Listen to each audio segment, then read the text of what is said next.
एक ऋषि का ऐसा भयानक श्राप जिसने हनुमान जी की माता को स्वर्ग से उठाकर एक पल में बंदरियां बनाकर धरती पर फेंक दिया। कहानी शुरू होती है स्वर्ग की अप्सरा पुंजिक स्थला से। उस समय पृथ्वी पर महान ऋषि दुर्वासा कठोर तपस्या कर रहे थे। देवताओं के राजा इंद्र को डर लगने लगा कि कहीं ऋषि अपनी तपस्या की ताकत से इंद्रदेव से भी ज्यादा शक्तिशाली न बन जाएं और इंद्रलोक पर राज न कर लें। अपनी कुर्सी बचाने के लिए देवताओं के राजा इंद्र ने पुंजिक स्थला को आदेश दिया कि पृथ्वी पर जाओ और दुर्वासा ऋषि का ध्यान भटका दो।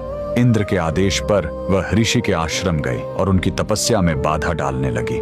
ऋषि दुर्वासा ने गुस्से में आंखें खोली और उसे श्राप दे दिया। तूने एक चंचल वानर की तरह हरकत की है, जा पृथ्वी पर तेरा चेहरा भी वानर जैसा हो जाएगा। अप्सरा ने रोते हुए ऋषि के पैर पकड़ लिए। तब ऋषि ने दया दिखाई और मुक्ति का उपाय बताया। जिस दिन तुम भगवान शिव के 11वें रुद्र अवतार को जन्म दोगी, तुम वापस अप्सरा बन जाओगी। इसी श्राप के कारण उस अप्सरा ने पृथ्वी पर वानर राज कुंजर के घर बेटी के रूप में जन्म लिया, जिनका नाम अंजना पड़ा। बरी होने पर उनका विवाह महान वानर योद्धा केसरी से हुआ, लेकिन श्राप से मुक्ति पाने के लिए उन्हें एक पुत्र की आवश्यकता थी। इसलिए माता अंजना ने हम्पी के इसी अंजनाद्रि पर्वत पर भगवान शिव की घोर तपस्या की। सालों की तपस्या से शिव जी प्रसन्न हुए और वायुदेव के माध्यम से अंजना के गर्भ में दिव्य शक्ति स्थापित की। और तब इसी पहाड़ी पर जन्म हुआ बजरंग बली का। हनुमान जी के जन्म लेते ही माता अंजना का श्राप टूट गया।